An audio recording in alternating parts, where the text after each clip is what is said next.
Is the other camera on? All right. Hi everyone, good evening. Welcome to Protective Diet Education lesson number 44. And we are doing the foundation of a protective diet. This lesson is being broadcast free and live to anyone that wanted to sign in tonight to get a better idea of what a protective diet is, how it's different from other plant-based diets, and what protective diet education is all about. And hopefully some of you tuned in for the pre-class chat. That is designed where you can ask questions to me and interact with other students that are in protective diet education as well. Protective diet is all about the latest science, nutrition science. And with PD Ed, we can broadcast this across the world. And tonight's class, what I'm going to cover is what to expect from a protective diet, the differences between a protective diet and other programs. I will also cover why a low-fat, whole food plant-based diet is superior to a low-fat standard American diet, because we have a lot of people tuning in tonight that are new to protective diet education and a protective diet or a plant-based diet. So I'm going to go over some basic questions that might come through. So those of you that are very familiar with a protective diet, just stand by. You might learn something new to help in your delivery and educating others about a protective diet. I think there's many of you that are experts at doing a protective diet, and you've been incredibly successful and reached your health goals. But when it comes to explaining things to others, you might be uncomfortable doing that. So maybe this lesson will help you gain that confidence and simplify the explanation, because this plan is so simple, it's almost criminal that we have to have classes in order to get back to eating what we should be eating in nature.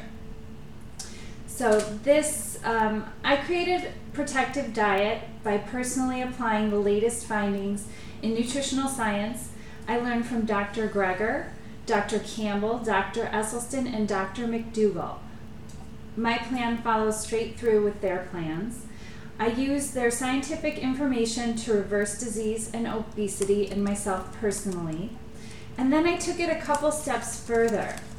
I practiced my own experiments on myself to eliminate my food addictions and cravings, because practicing their plans, I was still always longing for something or wanting something, and I was drawn to the higher fat recipes that they had on plan.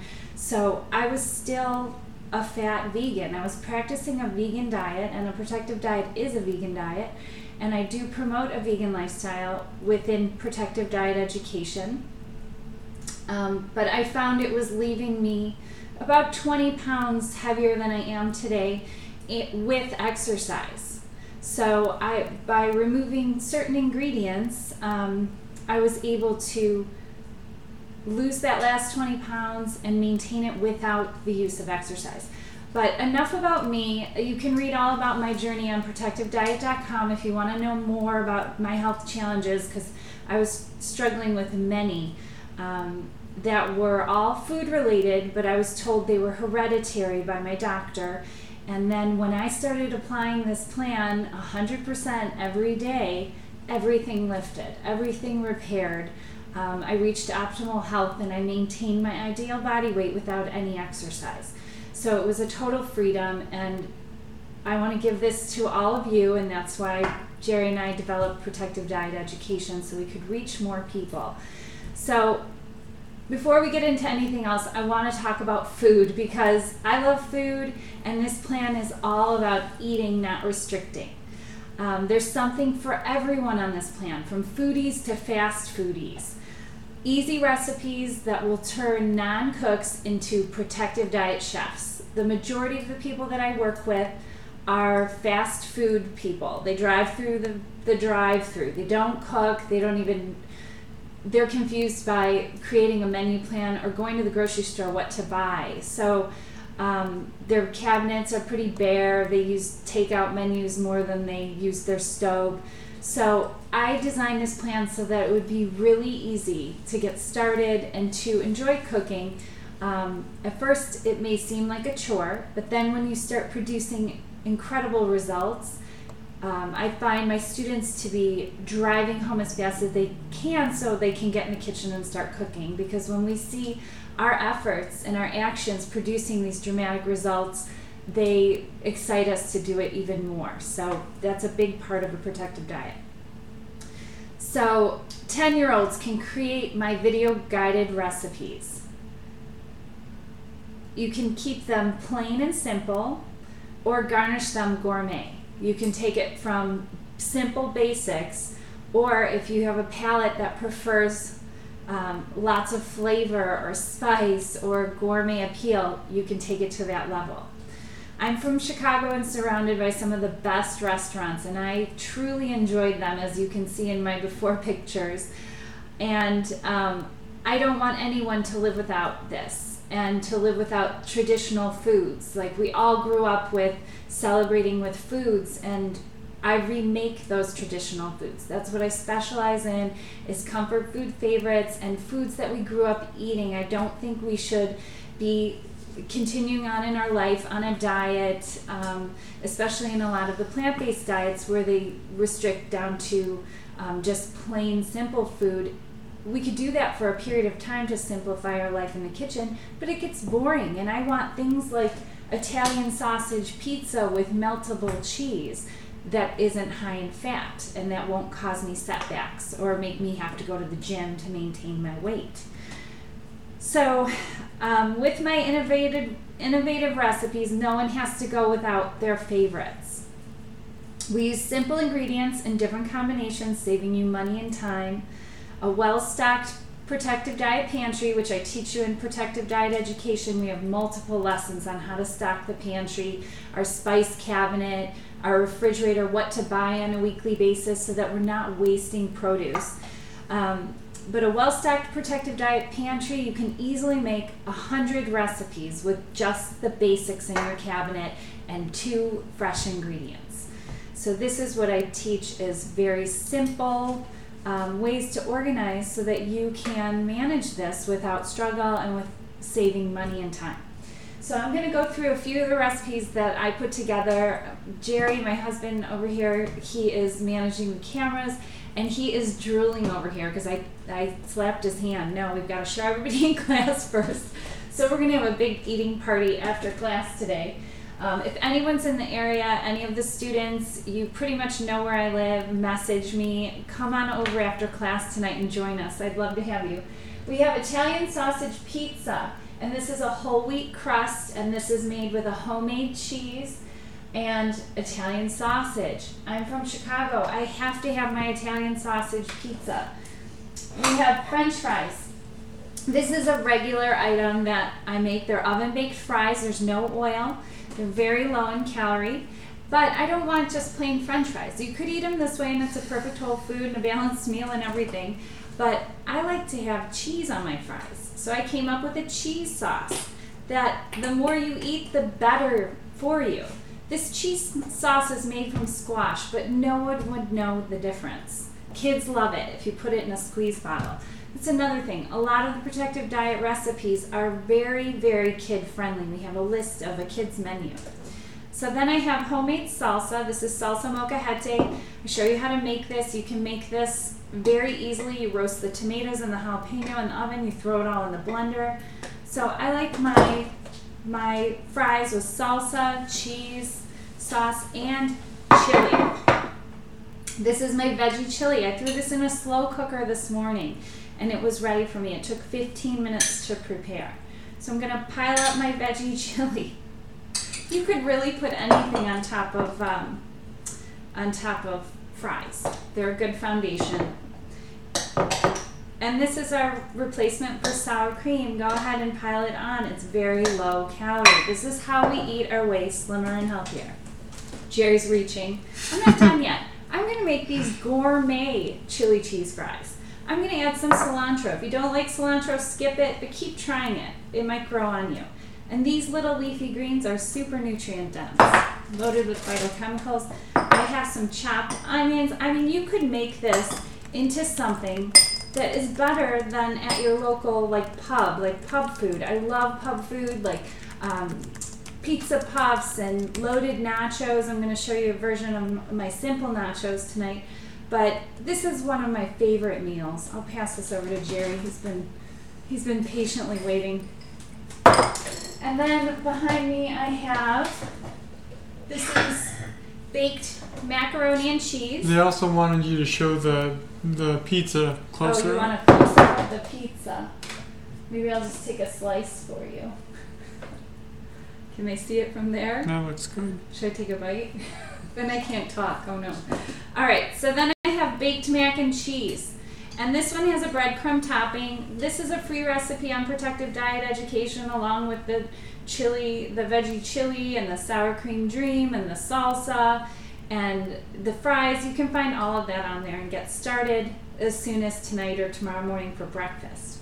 I'll show you a breakfast recipe before we're done too. And then baked mac and cheese with a breadcrumb topping. You can skip the breadcrumb topping. The sauce for this mac and cheese you can make in less time than it takes to boil the pasta. Now a serving of this baked mac and cheese is a 1/4 pound. I say go for about a 1/4 pound for a woman.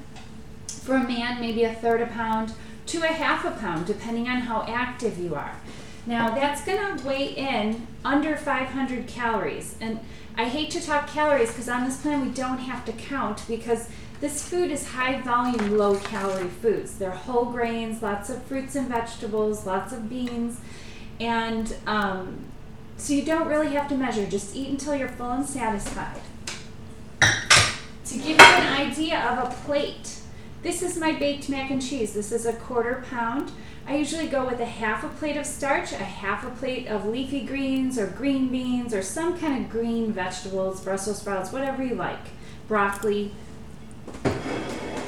And then we have, has anyone made the recipe of the week? It was creamy cucumber salad. I always do a new recipe every week to keep you excited and inspired and on track with a protective diet. I don't want anyone to ever get bored. This is the creamy cucumber salad. It's very typical if you're Polish. It's an old Polish recipe. Usually they use sour cream. I did 2 different variations for this. One using the Protective Diet yogurt as a base, one using the Protective Diet sour cream dream as a base. This is a wonderful salad this time of year if you have a garden and lots of cucumbers coming in. And then I have nachos. Corn is a whole grain. If you weren't familiar with that, it's wonderful. I eat a lot of corn tortillas. I buy fresh corn tortillas. These are El Milagros, are the brand here in Chicago, and some of the bordering states carries these, as well as in some parts of Texas. We ship these out off of the Protective Diet site if you're interested in these. I love these baked. And there's a recipe for baked corn tortilla chips. If you're not baking your chips yet, you've got to follow the recipe on protectivediet.com. They're nice and crispy. You'll never miss the oil, and you're saving hundreds of calories, and you can eat a huge plate of these for a handful of the fried ones. So again, we're going with our cheese nachos. Kids love it in a squeeze bottle. You don't have to put it in a squeeze bottle. Do it however you want. You could top these with beans. You could make these loaded nachos. I have a recipe for that with a ton of different stuff on them. But to just keep it simple, I'm just doing the cheese sauce, salsa, and the sour cream dream. And then I would top it with some cilantro, some shredded lettuce, and I have a complete meal. Hopefully I'm making you drool a little bit. Protective Diet is not boring food. That is what's different about this plan than others, along with a few other specifics that will eliminate food cravings and food addiction. Then we have the grand finale, but this is actually breakfast. These are Protective Diet breakfast brownies, and these are made up of ingredients that you typically find in your breakfast. Oats is the base, and we have cacao powder. There's no sugar on a Protective Diet, so these are sugar-free, and they have the denseness of a brownie. You can have 3 of these. I say a third of the recipe with a piece of fruit in the morning.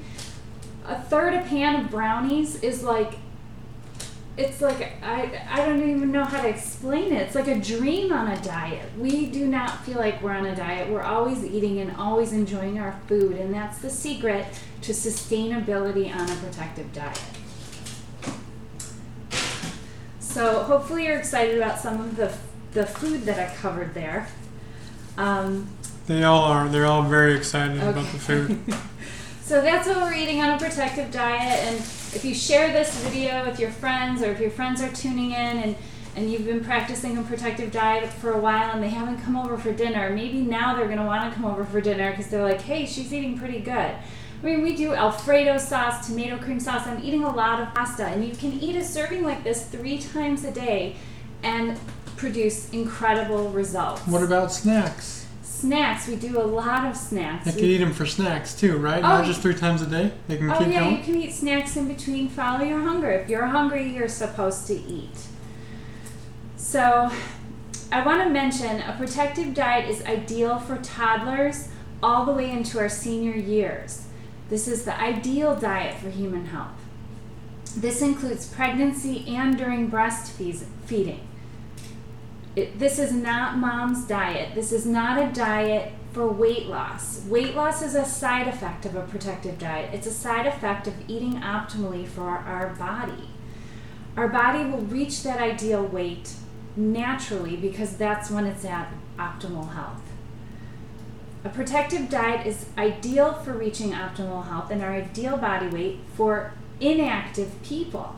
If you're not active or you're homebound or bedridden, we have a lot of students that follow that have challenges, physical challenges, because they're having chronic pain from inflammatory diseases such as fibromyalgia or MS, or morbid obesity can cause people to not be able to be active.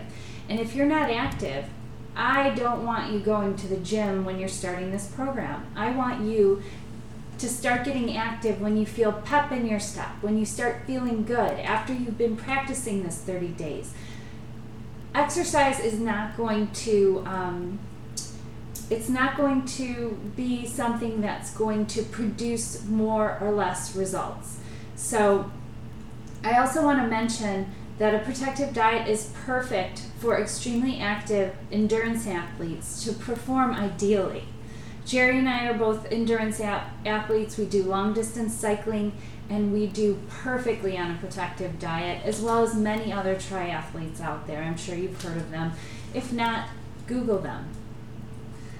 I'm going to get into the basic understanding and answer questions about a protective diet. I hope this encourages you to get started as early as tomorrow morning for breakfast. What does a protective diet include? I want to cover the basics of a protective diet so that you gain an understanding of what we're doing. It might seem confusing today, and if you're really interested in doing this, I highly recommend enrolling in protective diet education. Lesson number 1 covers what I'm going to cover with you now in greater detail, but I want to give you the foundation so you can get started. All you really have to do is go and follow the recipes on protectivediet.com and eat from the recipes in any order or in any amounts, and you're going to produce results, because I don't include anything in my recipes that needs restricting. And I think that's a big secret to the success of a protective diet as well. Some plant-based plans include nuts or they include sugar on occasion, but we're so drawn to those things, those concentrated calories in nature. That's just our nature to be drawn to concentrated calories, that when I was practicing those plans, they were on my plate on a regular basis. I couldn't stop making the brownies with the nuts in them, the chocolate in them, and the sugar. It would just consume me. Or the nut sauces, the cashew cream sauces, those were on my plate way more often than they should have been. And other foods to me tasted flat when I wouldn't have those fats in them. So I wasn't satisfied unless I was having those high calorie plant-based dishes. But on a protective diet, for those of you that aren't familiar with a plant-based diet, it's a starch-based diet, and we are eating a lot of complex carbohydrates in the form of brown rice, whole wheat pasta, which is very good for us, unless we have celiac disease.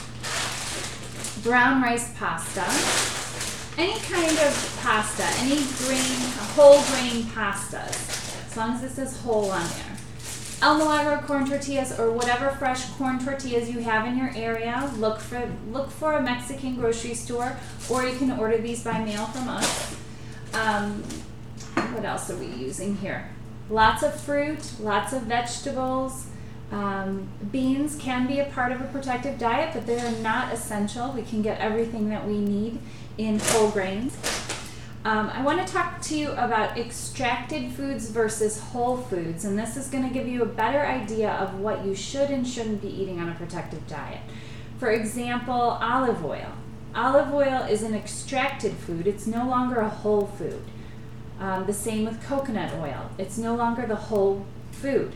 So what they do is they take the olive and they press it and take the oil, which is 100% fat, and that's what we're pouring on our food. There's no nutrients in that food. It's all in the shell of the olive. All the vitamins and phytochemicals are in that shell. The oil, all it is 100% fat. And we've learned that from Dr. McDougall, the fat we eat is the fat we wear. Our body rapidly stores fat as body fat. It's very easy to convert it over to body fat. It doesn't have to change a thing. If we did a biopsy on our rear end to see what kind of fat was in our fat cells, and the majority of the fat we ate was olive oil, that's exactly what that biopsy would say of the fat. So it doesn't have to change it at all. And if we're over-consuming calories, it's going to store it right away into our fat cells, and it's very hard to get it back out and burn. So we don't eat extracted foods. I'm trying to think of another example. Pearled barley is another one of those. Okay, perfect. Pearled barley is a great example. I don't know if someone wrote this in. Hulled barley is in its whole form. It's like brown rice versus white rice. Brown rice has its jacket on, all of its fiber containing in it. White rice has its jacket removed and all the fiber removed. And in that fiber contains tons of phytochemicals, and we need those and antioxidants to protect our body from free radicals like the sun, pollution, things that we occasionally eat that we don't even realize we're eating. Breathing in cleaning agents, maybe they're not in your home, but I know we all go to offices and different places. Maybe we have to go to the hospital because we're not well right now, and we are exposed to a lot of toxic chemicals. Those phytochemicals and antioxidants in our food are important for our body's defense. They're at higher rates in green leafy vegetables and all of our colorful fruits and vegetables, but they're in whole grains too. But they're not in the white rice or the extracted food, the processed food. Whole grain pastas are the whole grain ground down, mixed with water, and made into a pasta. These are perfectly healthy for you. And if you are eating a quarter to a half a pound of pasta at a meal and that satisfies you, that's perfectly fine. This is not something to fear when we're removing the extracted foods, the high caloric, 100% fat olive oil out of our diet. When we remove those fats, we can have these starches in abundance, and our body doesn't rapidly store these as body fat. We'll get into that later. Okay. We're going to cover now what is avoided on a protective diet. I want to talk about our endothelium, which we cover in great detail in Protective Diet Education in lesson number 7, because the protective diet is based on the promotion of our endothelium. Our endothelium is the foundation of our immune system. They're cells that are a single cell layer wall that run throughout our blood vessels and our lymph vessels, and they protect us from disease. And we know this, and we know what breaks them down, and we know what promotes them. Things that promote our endothelium are green leafy vegetables and fresh foods and whole grains. So that's what the focus and the center of a protective diet is. We want to promote our endothelium and powerhouse our immune system with every single meal we eat. Those cells are constantly being renewed. So every single meal counts, and every single meal makes an impact. Things that break down our endothelium are saturated fats, all oils, all animal products, including dairy, fish, and chicken, sugar, chemical food additives, and chemical artificial sweeteners, nuts, nut butters, hemp seeds, because they have a high saturated fat content. Saturated fat breaks down the endothelium. And there's a few others, but those are the basics that are breaking down our endothelium. And the reason I focus on this is because our endothelium protects us from disease. For example, 90% of all heart attacks are based on endothelial breakdown. So we had a breakdown in that foundation of our immune system, which allowed the heart attack to happen. I go into greater detail about exactly how a heart attack happens in the previous lessons.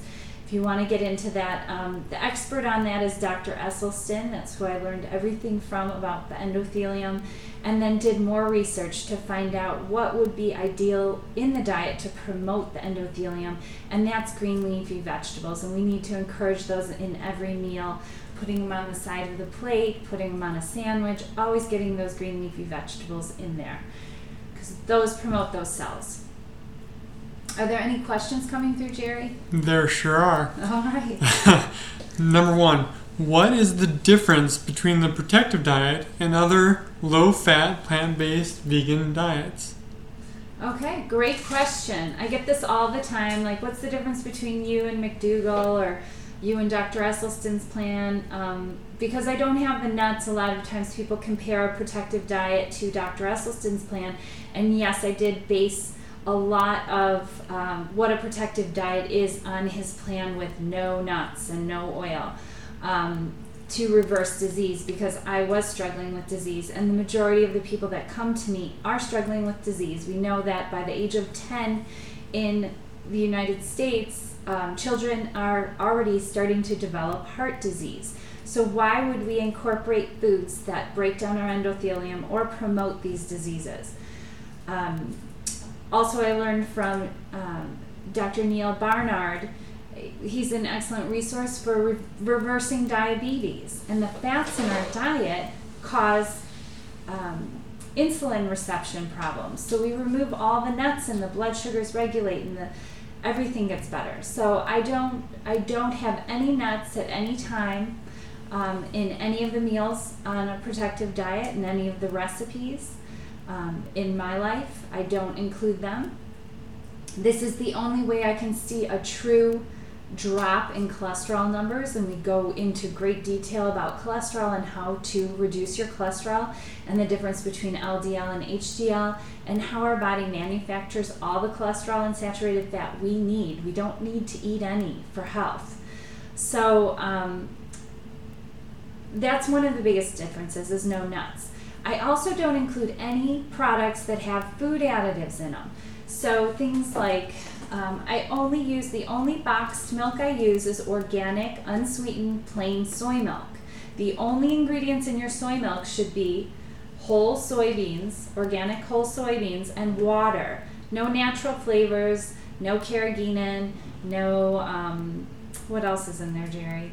They slip all, cane sugar, they slip all kinds of things in the milks. The only one on the market is West soy milk, or Trader Joe's, or Eden soy.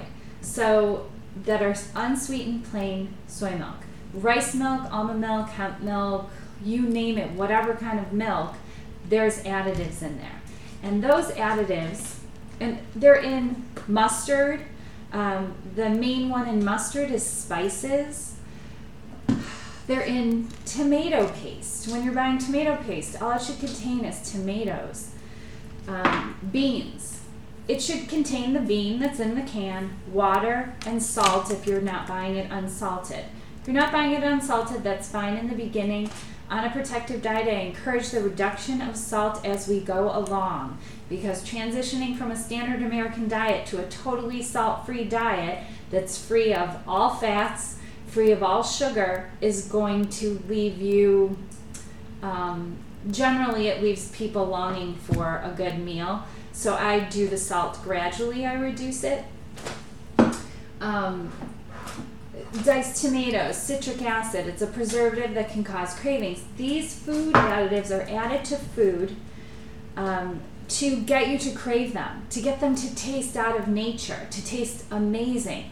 And they test these in a lab, and companies put these ingredients in their food purposely to get you to buy their product. But they test it on rats, and the rats that are fed food with the food additives, such as natural flavor or spices added to the food, it's not spices. Just so we're clear, those are food additives. It's a word that is not a broken down spice. On a label, it has to break down oregano, parsley, garlic, and then you'll see the word spices. That's not spices. It's a food additive. The FDA allows that name to be used. Anyway, they put that on the rat's food, and that food is so appealing to that rat that it will continue to eat until it's wider than it is long. The rat that didn't have anything on its food eats until it's full and satisfied and goes about its business. So this is purposely being manufactured. It's a MSG derivative. MSG does the same thing. So I want you to watch for things like soy sauce. Those always contain MSG. Bragg's liquid aminos. It's not an organic product. It contains food additives. If you're wanting to replace your soy sauce to eliminate the food cravings, which is so helpful moving forward. I'm not addicted to any foods or craving any foods any longer, and that was not me at all. I was always back into the kitchen looking for something, even with a full belly after dinner. And this is the majority of people that I work with. Our food is being chemically enhanced to do just that, so that we are addicted to the food and we're good consumers. So I clean up the diet and get all that stuff out of the diet so you don't have these cravings and food addictions. So organic Tamari. This is a great soy sauce replacement. It's used in a lot of recipes to add some sodium, add some salt and flavor. This is a great one to pick up. It's one of the more unusual items on our diet, but once you have it in your cabinet, you know what it is, and you'll be using it in multiple recipes. So I want to talk a little bit about the 30-day detox and taste bud reprogramming. I cover it in detail in lesson number 6. It is designed to get you off all these food additives and to reprogram your taste buds to taste the natural sweetnesses in fruit.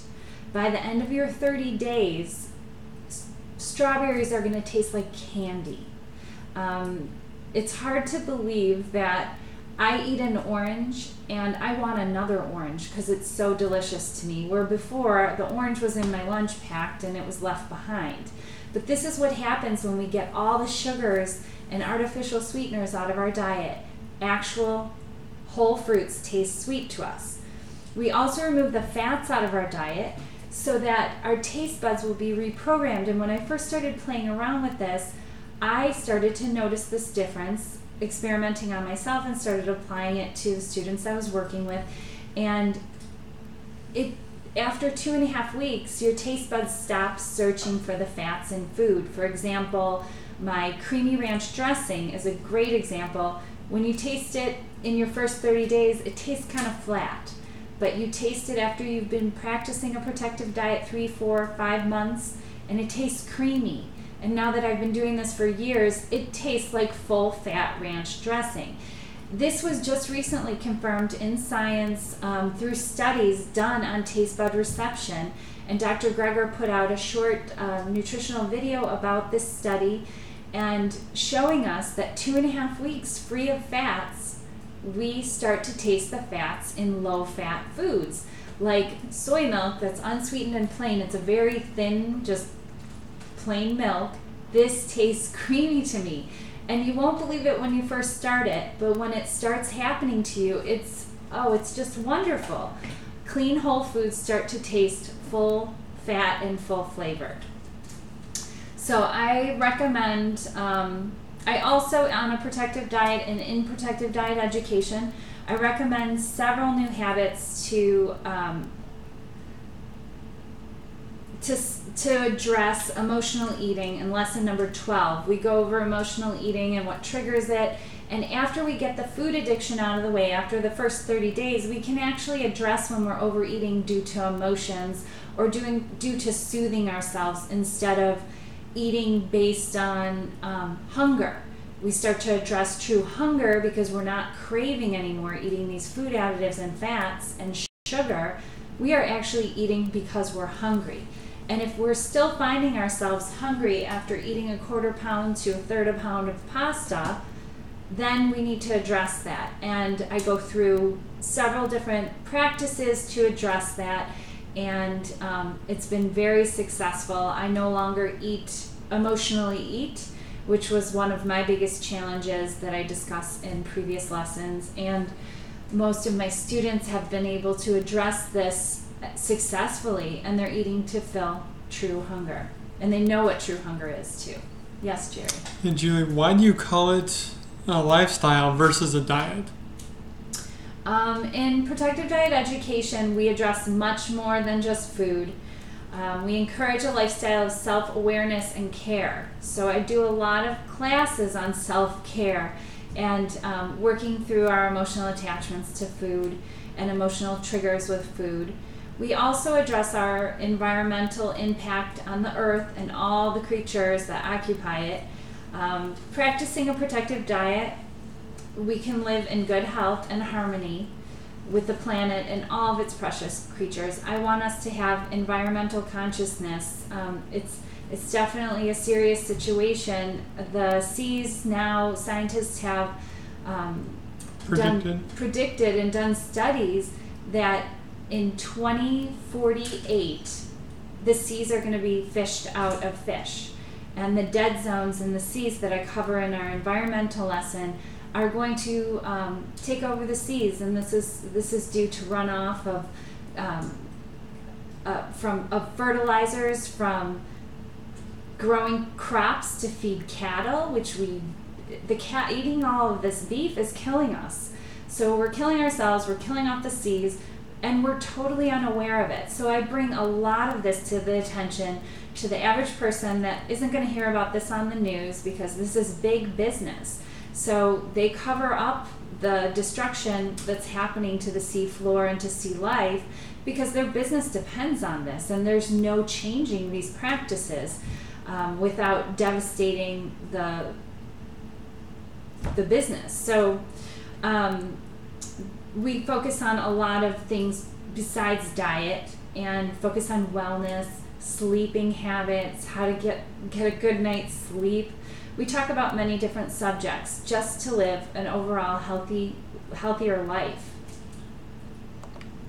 Are there any other questions? Sure. Well, Julie, what about all the good fats out there? You know, like avocados, nuts, olive oil, coconut oil, that sort of thing.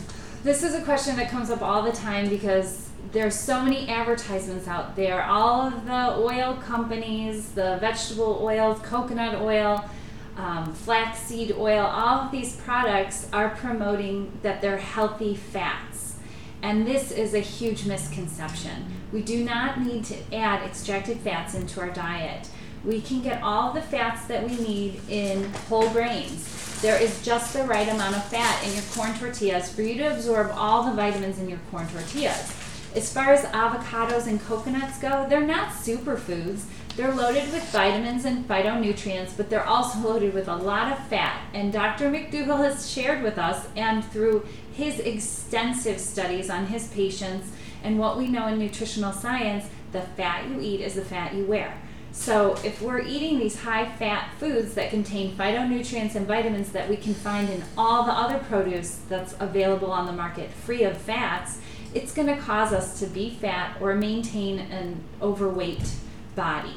So it's not necessary to add these fats into our diet. We get all of the fats we need. Even in a grain of corn, there's just the right trace amount of fat for us to absorb those nutrients that we need out of that corn.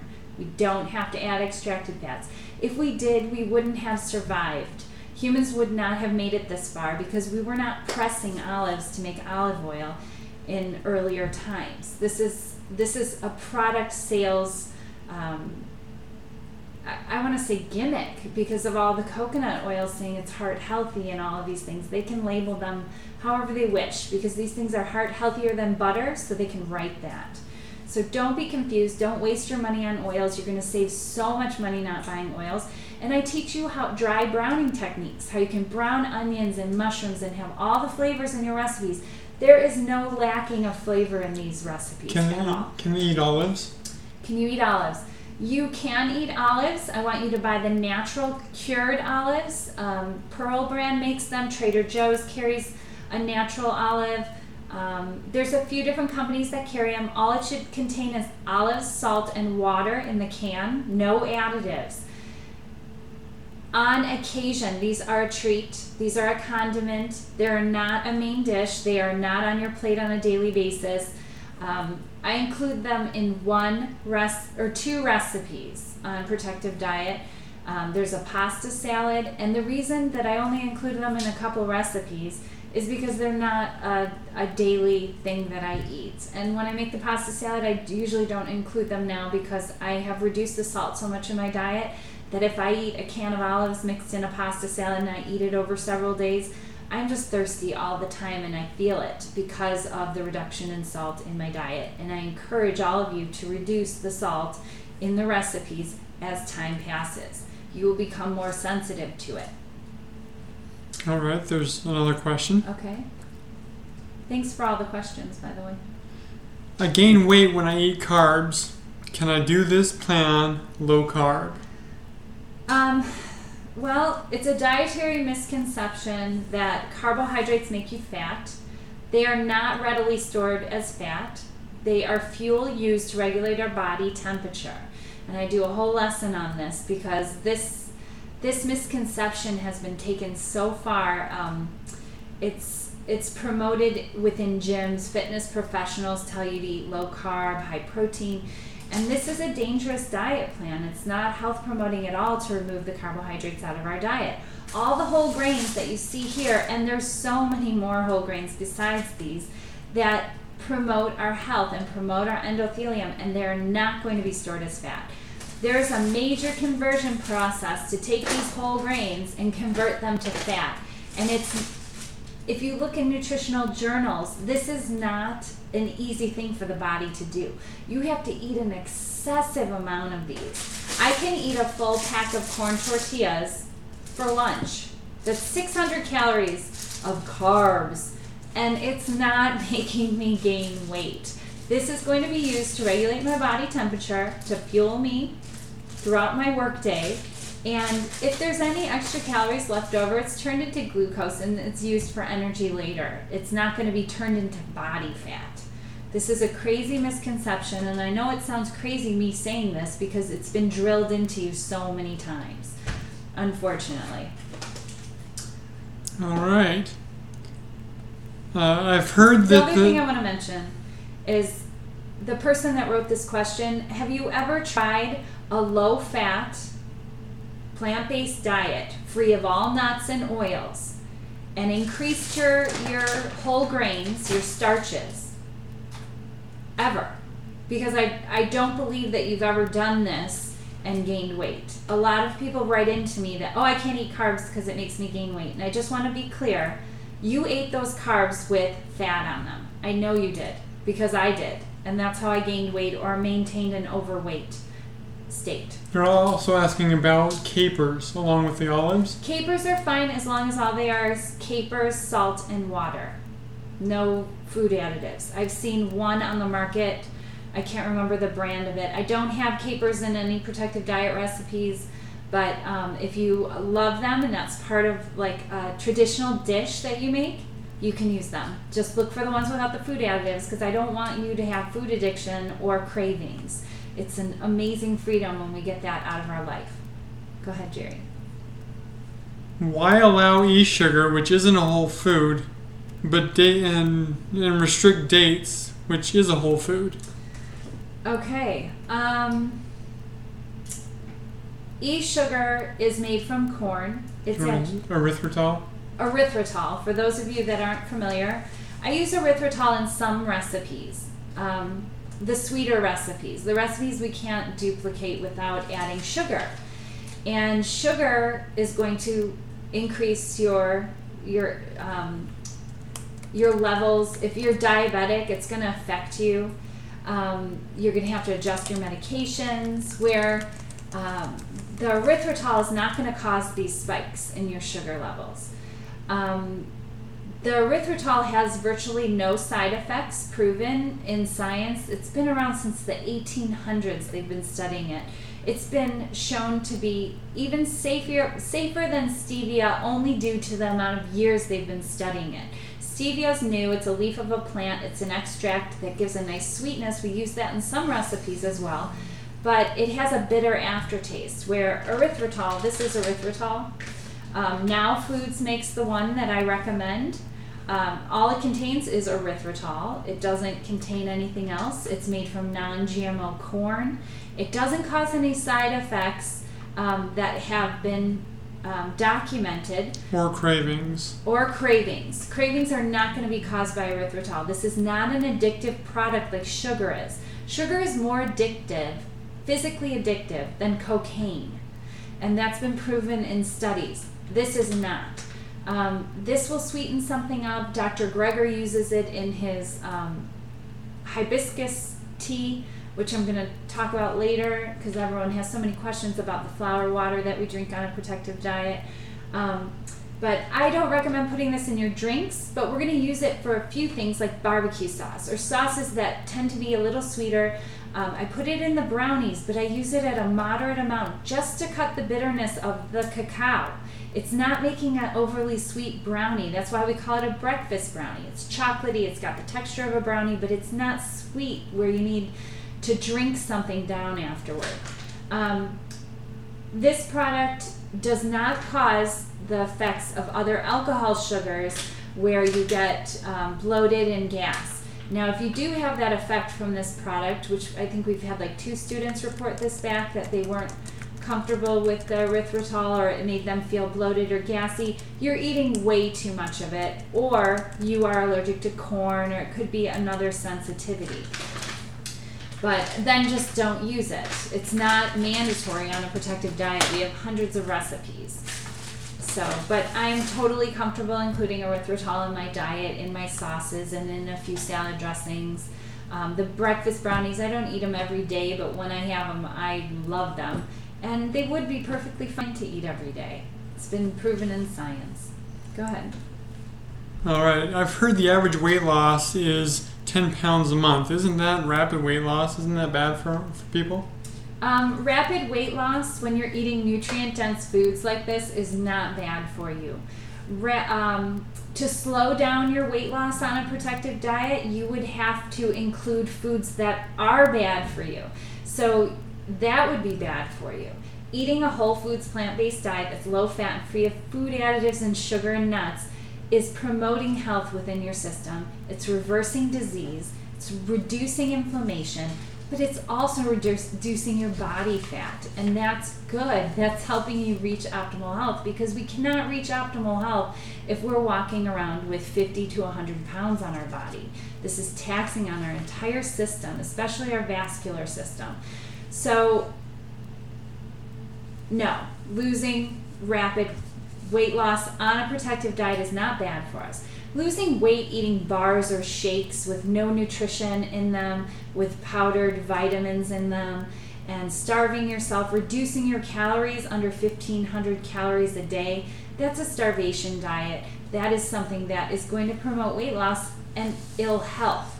This is promoting optimal health. So no, it's not bad for us. The average weight loss is 10 pounds a month, and we come to that average based on studying all of my students that have been practicing a protective diet, including myself. And what we do is we take their start date and their goal weight, and after watching and tracking everyone, what happens is when we take their start date, say they have 100 pounds to lose, so starting today, 10 months from them, they will be at that goal weight of 100 pounds less. Now, if you have 10 pounds to lose and you want to lose that last 10 pounds and you're starting a protective diet, your rate of weight loss will be slower because it's nearing your ideal body weight.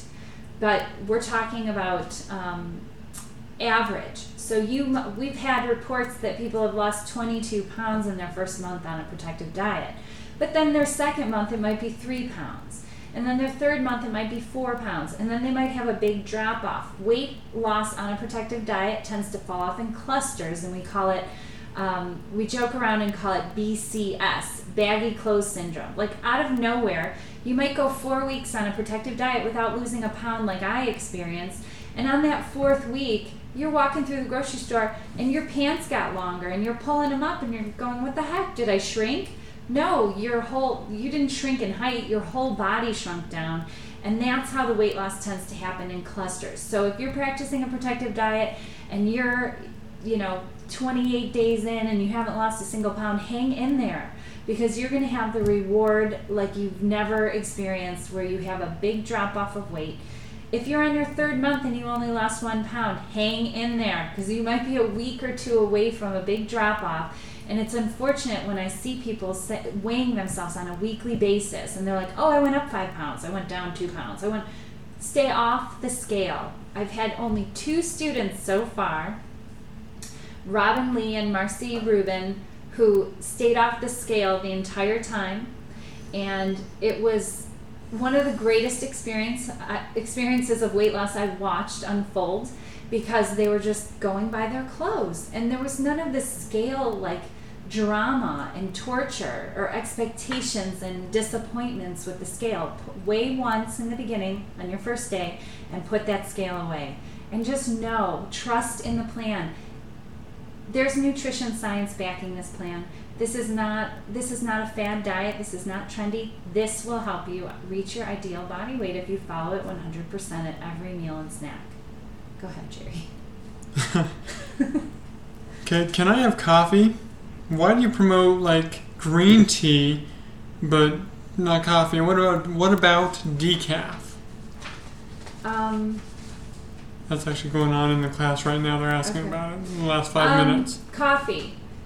The whole reason that we are not drinking coffee is because it's acidic and it breaks down our endothelium. Decaffeinated coffee is acidic. It breaks down your endothelium. Green tea is loaded with antioxidants and it's alkaline, so it promotes health within the body. We talk in lessons about acidic versus alkaline foods. Acidic foods will keep inflammation in the body, just like animal protein is acidic, oil is acidic, coffee is acidic. That's why we remove it. Also, the caffeine crash in the afternoon, if you're drinking caffeinated coffee, is going to cause food cravings, and we're eliminating all those cravings. What about wine? Wine. I cover this in a lesson,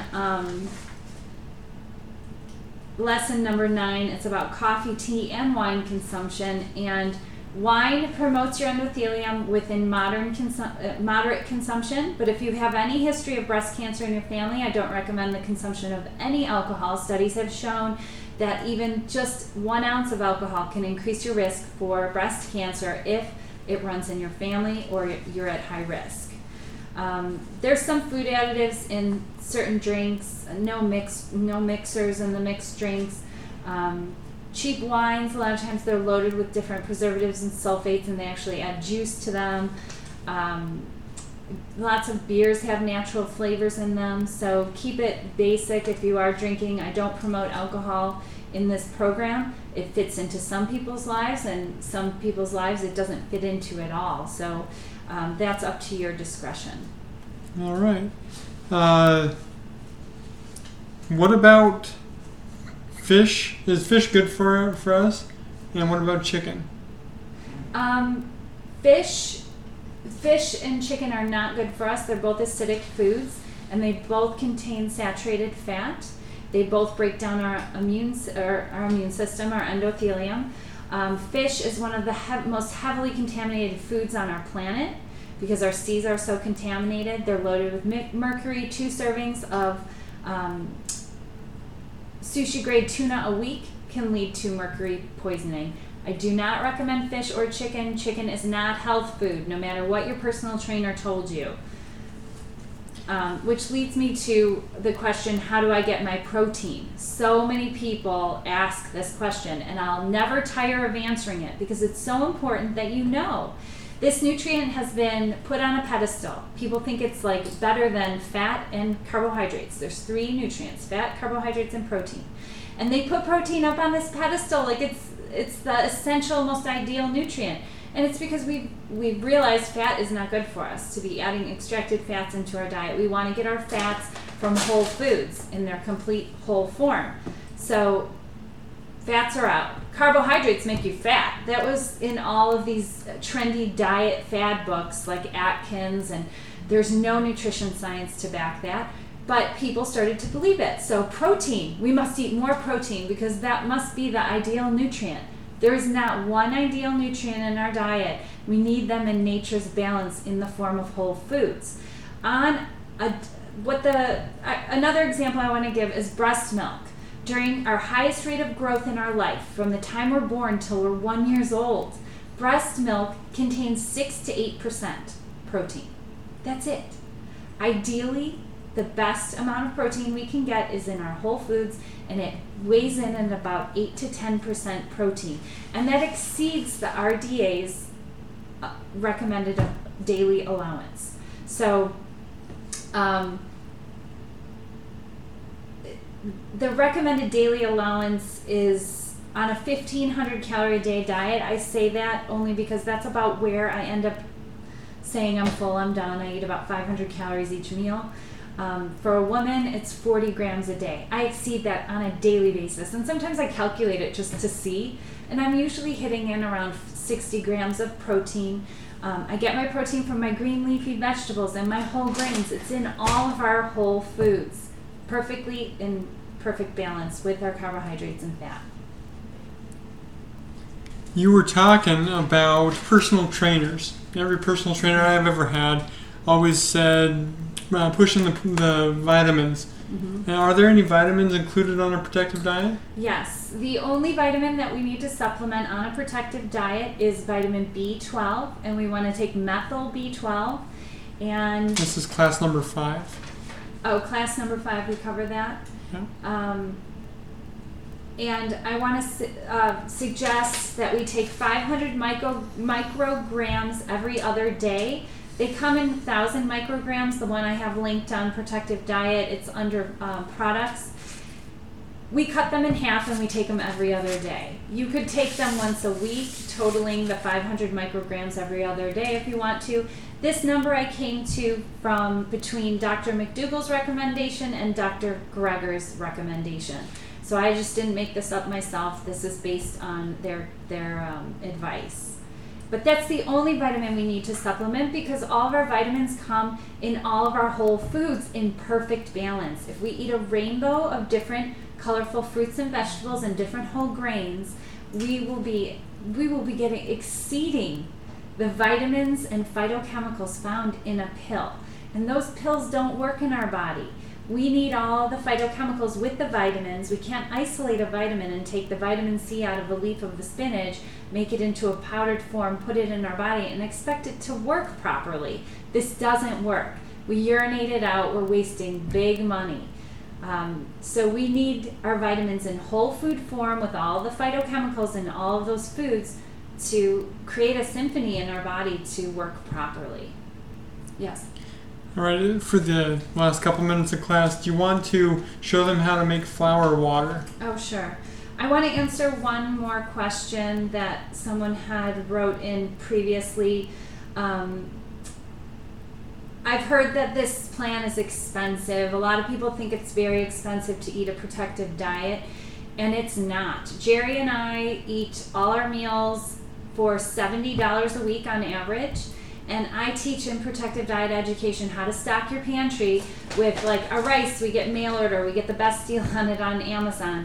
And I teach you where to get your pasta and when to buy your canned tomatoes on sale and stock up, and what items you can that are shelf stable to stock up on when they're on sale so that you're saving money. And you're only buying a few fresh ingredients every week to make your recipes, and we use them over and over. All the spices in the cabinet, they're used over and over in the recipes to make this manageable and to make it super affordable. We think that a lot of times people get caught up in the whole organics. I want you to focus on eating whole plant-based foods. I don't care if it's organic or not. Most of the time we're better off eating the non-organics than not eating the produce at all. See a lot of people pushing a cart through Whole Foods, and they'll pick up one bell pepper because it's organic and it costs them $3 or $4 for that one bell pepper. Where I'll go to the fruit market and I'll see a sale on bell peppers, and they're conventionally grown, but I'll wash them when I get them home, and I'll eat more of them, equaling to the nutrients of that one bell pepper that person ate that bought it organic and very expensive. So don't get caught up on the organics and the GMOs. Those are a distraction. Get started eating whole plant-based foods, and when you start to see the savings rolling around, you'll be able to add more organic, fresh produce into your diet, because you're going to be having a nice account of money after you've been practicing this diet for about 6 months. It adds up. Initially, there's a few higher priced items that we invest in to put in our cabinets, but they'll be there for months. Also, your grains. They're worth buying organic because you can buy these things off the internet at sale prices that you can't find in your grocery store. So they'll be cheaper to buy them organic online than they will in your grocery store conventionally produced. So I have another question that I need to answer. You skipped over asking me the questions that were written in. Do I have to work out to lose body fat? No, that's a misconception, because we are eating within our calorie needs on a protective diet, because this is volume eating. You'll get full before you exceed your calorie needs. Exercise, if you enjoy it, do it. When you start getting that pep in your step, you're going to naturally want to get moving, and this is great for our cardiovascular strength and our whole body, our wellness, our minds. It's going to improve your mood. Do it when you feel like doing it, but don't do it in order to lose weight, because if you go to the gym and you take a spin class, you're going to burn maybe 500 calories. You're going to come home and you're going to be twice as hungry as if you didn't work out, and you're going to eat those 400 or 500 calories. The benefit of exercise, though, is going to strengthen your vascular system, and it's going to improve your mood. So do it when you feel like doing it, and you will after practicing this lifestyle for a while. So I'm going to talk about the flower water. The flower water was recommended by Dr. Greger as the highest, it's got the highest rate of antioxidants of anything that we can brew and drink. This is the best thing that we could possibly drink to have a constant flow of antioxidants in our system, in our blood, at all times. So I make this and I sip on it throughout the day. Flower water is made with hibiscus flowers. You can find these in your Mexican section of your grocery store, or there's a link on protectivediet.com under ingredients. You can order the organic flowers. They come, I think they're like a whole pound or something. But these are maybe $1.69 here in Chicago for a 3-ounce bag. They're labeled Jamaica hibiscus flowers. They're flowers of Jamaica. They're in the Mexican section. In Mexico, they drink this. They do sweeten it with honey and a few other things they add to it, but we're just drinking it straight up brewed in water. And you're going to put a few flowers in the water, and you'll get accustomed to how strong or how weak you like it. Some people like to make a really strong concentration and then just spike their water throughout the day. I just brew it in a pitcher. I have this little strainer that I use. You could use a little T-ball infuser and put it in there. There's pitchers that have little divided sections. You could put the flowers in there and just pour the water through. But this works really great for me. This catches the flowers. And then I have this beautiful ruby brew that I made. And this is so loaded with antioxidants to protect me from all the free radicals around in the sun. I can go in the sun more. And it keeps a steady flow of these antioxidants throughout my blood throughout the day. So I highly recommend trying some flower water, is what we call it in protective diet language, but it's really hibiscus water. I want to mention the support groups. Protective Diet Living, it's a support group on Facebook. If you're not enrolled in that group, ask to join. It's a wonderful community of people that I interact with on a daily basis and try to answer the majority of your questions. I'm also available for 2.5 hours for live chats with PD Ed. We have a TMI chat on Thursday evenings to ask personal questions. That's how you get your personal coaching out of Protective Diet Education. If you're not in those pre-class chats or in the Thursday night chat, it's hard for me to keep up with the Facebook groups and answer your personal questions or the private messaging. I really can't address the private messages that everyone sends me. So please join the pre-class chat or the TMI chat and ask your questions there. I reserve 2.5 hours a week to be your personal coach through Protective Diet Education. Also, check out protectivediet.com/testimonials and check out the stories on there of people having life-changing experiences practicing a protective diet. It's super inspiring. Check those out. And I also want to mention one more thing before we go. 2 weeks ago, we had a class on Grow Something Green, and I planted some garlic cloves. Well, here they are. They're ready for use, and I'm going to cut these up and use them in some cheesy scalloped potatoes. If you want to try a recipe that's a real pleaser for the whole family, including husbands out there, if they're not too keen on the plant-based diet, or maybe your wife is not very excited about going on a plant-based diet, try the cheesy scalloped potatoes. And these garlic scapes would be perfect in them in the place of the green onions.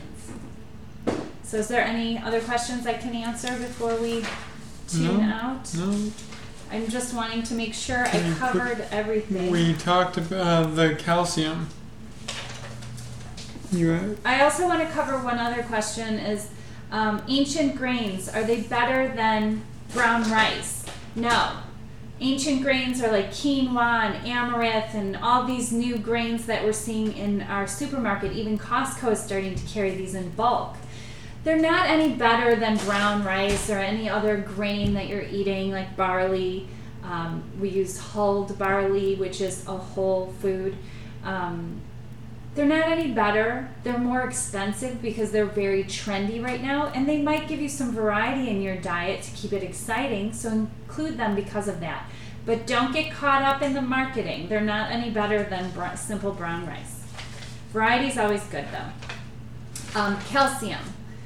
Someone was asking about how do you get your calcium on a protective diet? Yeah, if you don't drink milk, how do you get calcium? Well, we get calcium in all of our foods. It's found in beans. It's found in greens. It's very high rate in greens, leafy greens, like these mixed greens or your romaine. All of those things contain calcium. I reach about 50% of my recommended daily allowance of calcium in one lunch salad.